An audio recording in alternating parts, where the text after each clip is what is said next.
अस्सलाम नाज़रीन, मैं हूं असद अली तूर अपने प्रोग्राम असद तूर अनसेंसर्ड में। आज जो हम आपके लिए लेके आए हैं प्रोग्राम वो है कि फ़ौज का असल में मंसूबा क्या है, वो क्या करना चाह रही है इलेक्शन के साथ, पाकिस्तान के साथ, इन सियासी जमातों के साथ। और इस मंसूबे पर वो एक दफ़ा पहले अमल कर चुके हैं, लेकिन पहले ये था कि उसमें एक लॉटरी भी लग गई थी। इस दफ़ा भी क्या उस लॉटरी का इंतज़ार होगा और कैसे ये मंसूबा चलेगा? तो देखिए, हमने जो आपको पहले बताया था कि जो DGMI हैं उन्होंने मुख्तलिफ जो शख्सियात से मुलाकातें की थी और उनको इंटरिम गवर्नमेंट का हिस्सा बनने की जो ऑफ़र की थी जब वफाक में अबूरी हुकूमत तश्कील पानी थी।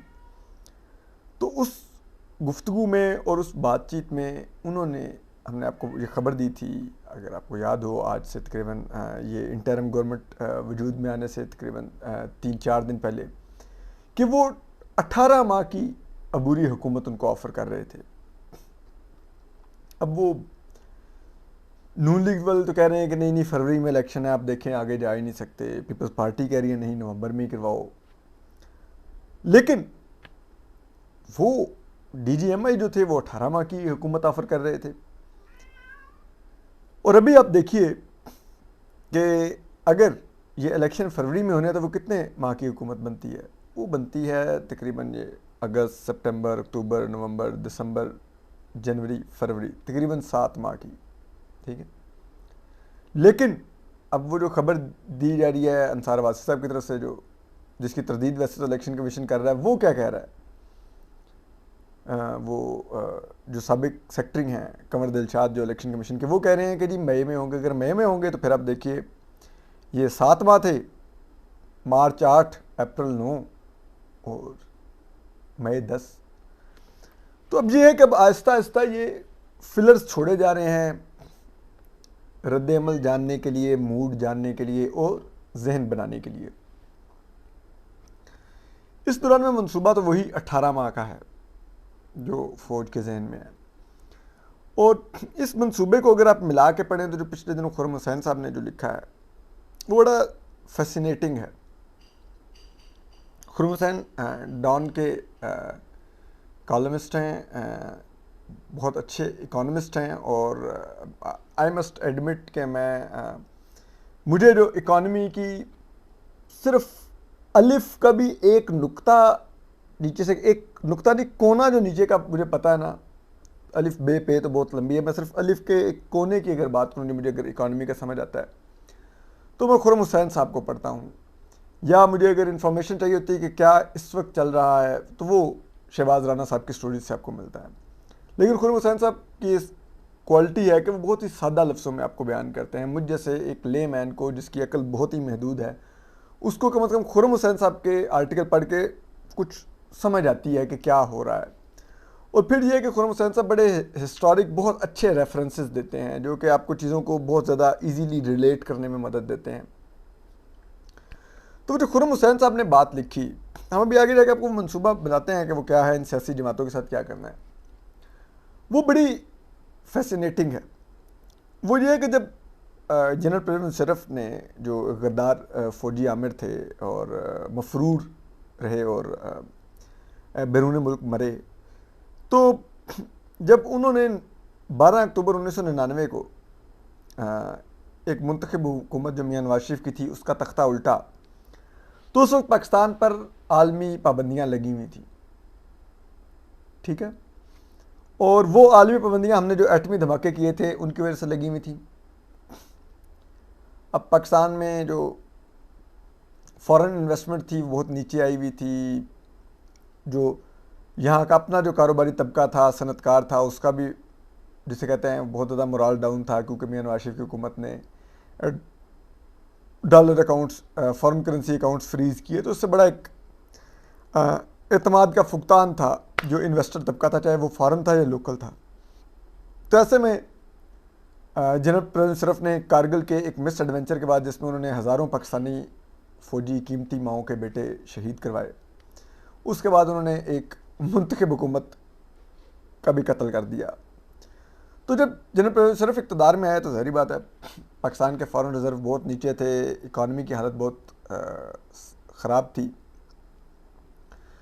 तो जनरल परवेज़ मुशर्रफ ने भी IMF से एक मुआहदा किया था उस वक्त, जो कि इसी तरह का एक स्टैंड बाय एग्रीमेंट था। जिस तरह अभी 9 माह का IMF ने पाकिस्तान को एक स्टैंड बाय एग्रीमेंट दिया है कि नई हुकूमत जब आएगी तो वो नया मुआहदा करेगी, तब तक आप इससे अपनी इकॉनमी को ट्रैक पर रखिए, जो सख्त स्टेप्स लेने हैं वो लीजिए और बात ताकि आगे बढ़े।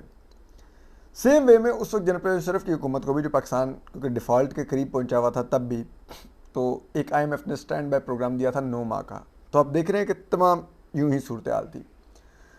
तो उस 9 माह में उस वक्त भी जनरल परवेज़ मुशर्रफ की हुकूमत को भी बड़े सख्त अहदाफ दिए गए थे, जो इकॉनमी को बेहतर करने के थे, रिफॉर्म्स के थे, तो उन्होंने वो पूरे करने थे। तो जब वो अहदाफ पूरे कर रहे थे तो उसी दौरान उस वक्त की मिलिट्री इस्टेब्लिशमेंट की लॉटरी ये लगी कि 9/11 हो गया। उसामा बिन लादेन ने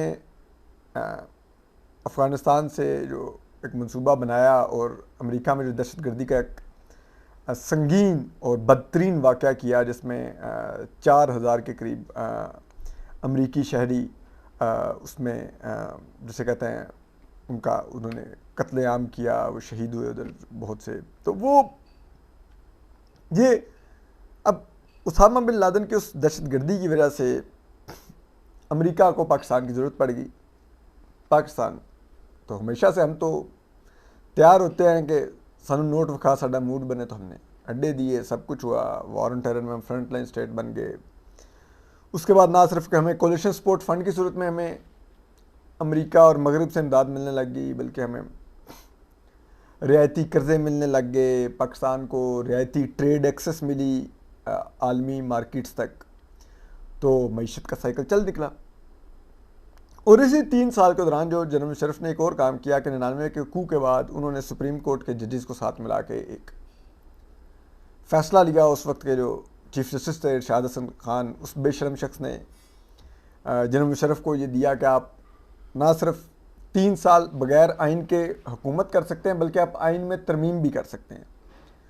तो वो जो 3 साल थे, जनरल परवेज़ मुशर्रफ ने क्या किया, उन्होंने उन 3 साल में ना सिर्फ ये IMF के प्रोग्राम को कंप्लीट किया, उस दौरान उन्होंने मेयर्स लिए, बल्कि इसी 3 साल को उन्होंने यूज़ किया एक किंग्स पार्टी बनाने के लिए, जिस दौरान उन्होंने PMLN और पीपल्स पार्टी को तोड़ा।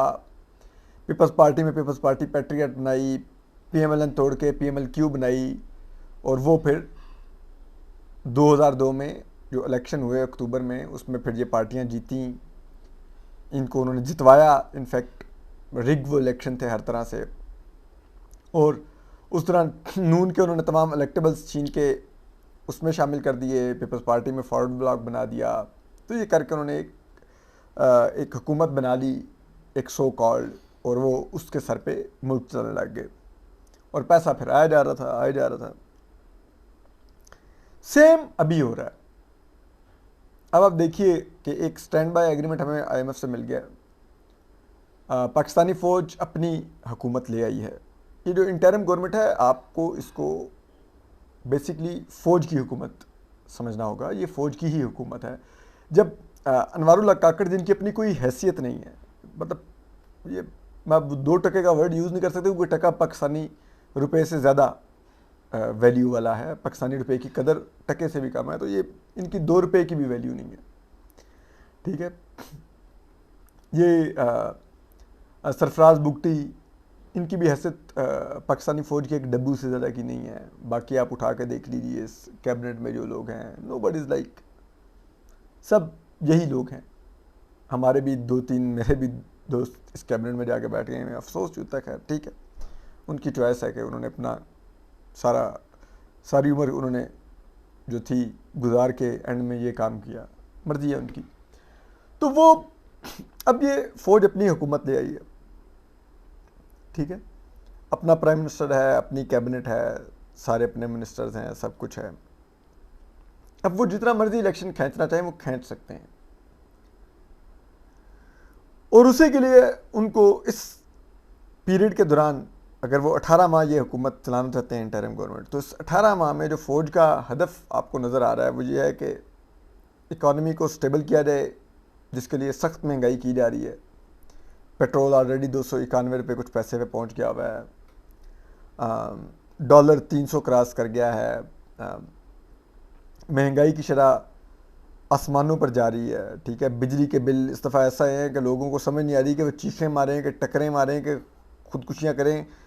परसों एक बाबा जी ने 12 को के पुल से कूद के खुदकुशी की, जिस पुल के बनने का क्रेडिट शहबाज शरीफ साहब army chief general Asim Munir को दे रहे थे।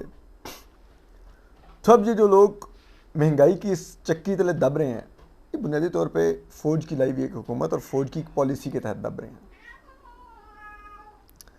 मैं मानता हूँ कि मुल्क उस जगह पे पहुँच गया जहाँ पे पाकिस्तान को अपनी इकॉनमी बेहतर करने के लिए ये सख्त मेजर्स लेने होंगे, हमें ये मुश्किल वक्त काटना होगा, इसके बगैर गुजारा नहीं है। लेकिन इस मुश्किल वक्त तक लाने वाले लोगों का जब तक एहतसाब ना हो, यानी कि जनरल कमर बाजवा, जनरल फैज़ हमीद, इन लोगों का एहतसाब ना हो, जनरल आसिम सलीम बाजवा से उसके असासों का हिसाब ना लिया जाए, इन लोगों के कोर्ट मार्शल नहीं होंगे, इनके पेटों से जो पाकिस्तानी कौम को लूट के ये लोग चले गए हैं, मुल्क को तबाह करके चले गए हैं। ठीक है, और उसके बावजूद मिलिट्री इस्टेब्लिशमेंट की ऑडेस्टी का लेवल आप चेक करें कि वो इस बात पर नहीं अभी तक पशेमा के ये मुल्क तबाह करने में बुनियादी किरदार उनका है। वो अभी भी कह रहे हैं मुल्क हमने चलाना है, हम लाएंगे अनवार का आकड़ और मुल्क चलाएंगे और हम एक नई पार्टी बनाएंगे। तो अब ये जो पीरियड है, इसमें फिर अब ये भी चल रहा है काम के ना सिर्फ इकॉनमी की सिमत तय की जाए इन 18 माह में, बल्कि इन 18 माह में एक किंग्स पार्टी भी बनाई जाए। उसके लिए जहांगीर तरीन की पार्टी इस्तेकाम पाकिस्तान पार्टी ले आए हैं मार्केट में। ये पीटीआई पार्लियामेंटेरियन भी आगे परवेज़ खटक की। अब इन जमातों को तैयार किया जा रहा है। ठीक है, पहले मरले में इनमें पीटीआई से लोग तोड़ के शामिल किए जा रहे हैं, जो कि अभी तक कोई ख़ास लोग नहीं आए सिवाय उनके जो चंद स्क्रीन फेसेस थे, लेकिन अगर उनके टिकट होल्डर्स देखे जाए तो वो नहीं आए। और पीटीआई का वोट बैंक में टैक्ट है, जिस वजह से फ़ौज मज़ीद डरे जा रही है। सिर्फ फ़ौज नहीं डरी जा रही बल्कि PMLN और दीगर जमातें भी डरी जा रही हैं।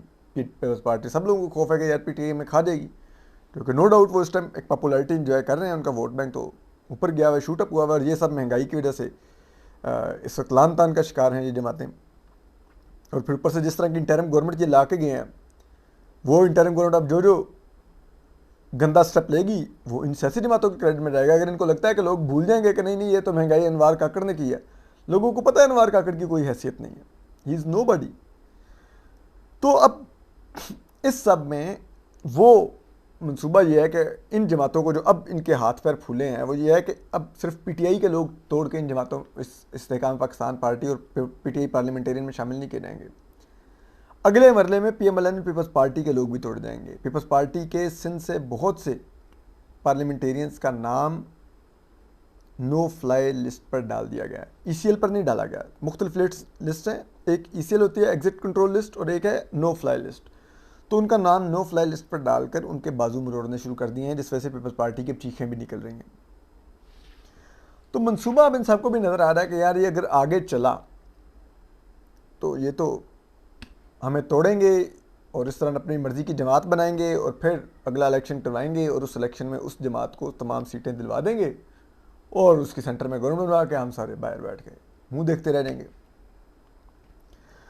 तो इस सब में अब जो एक और चीज़ जो बड़ी दिलचस्प है, द ओनली फैक्टर जो अभी तक फौज के इस तमाम मनसूबे को डीरेल कर सकता है वो है जस्टिस कादी फायजी साहब। वो ये सियासी जमातें नहीं हैं, इन्होंने तो अपने हाथ पैर काट के दे दिए हैं। जो पिछले दिनों उन्होंने जो आर्मी एक्ट और जो ऑफिशियल सीक्रेट एक्ट में जो तरमीम की है, उसके बाद तो इस मुल्क में अमलन आप समझिए सिर्फ मेरे हम अजीज़ वतनों वाली स्पीच नहीं हुई, लेकिन अब आप समझिए आप मार्शल आर्मी ले रहे हैं, जिसको जब चाहें उठा लें घरों से। रात के वक्त जिस तरह ईमान मज़ारी और अली वज़ीर के घर जिस तरह दरवाजे तोड़ के घुसे हैं, तो जिस तरह जो मर्जी चाहें कोई इनको नहीं पूछ सकता। ठीक है, तो वो तो ये जमातें अपने हाथ पैर काट के सब कुछ हवाले कर गए हैं, तो ये तो रोक नहीं सकते। अब ये देखना होगा कि जस्टिस कादी फायज़ ईसा जो चीफ जस्टिस पाकिस्तान बनेंगे 16 सितंबर को, क्या वो इरशाद हसन खान बनेंगे? तो सारा इन्हिसार उस चीज़ के ऊपर है। तो मैं तो जहाँ तक जानता हूँ जस्टिस काजी फाइसा को, तो मुझे तो नहीं लगता कि वो इरशाद हसन खान बनेंगे।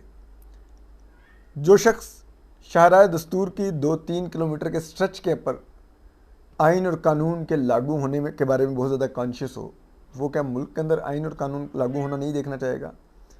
ये आपको पता चल जाएगा 16 सितंबर को जब वो ओथ लेंगे। उसके बाद ज़्यादा लंबा नहीं आपको, कि आपको उनका 13 माह का टेन्योर है तो आपको कोई 6 माह में उनकी सिमत का आइडिया होगा। आपको उनकी सिमत का आइडिया पहले 1 माह में हो जाएगा। अपना ख्याल रखिए। अल्लाह हाफिज़।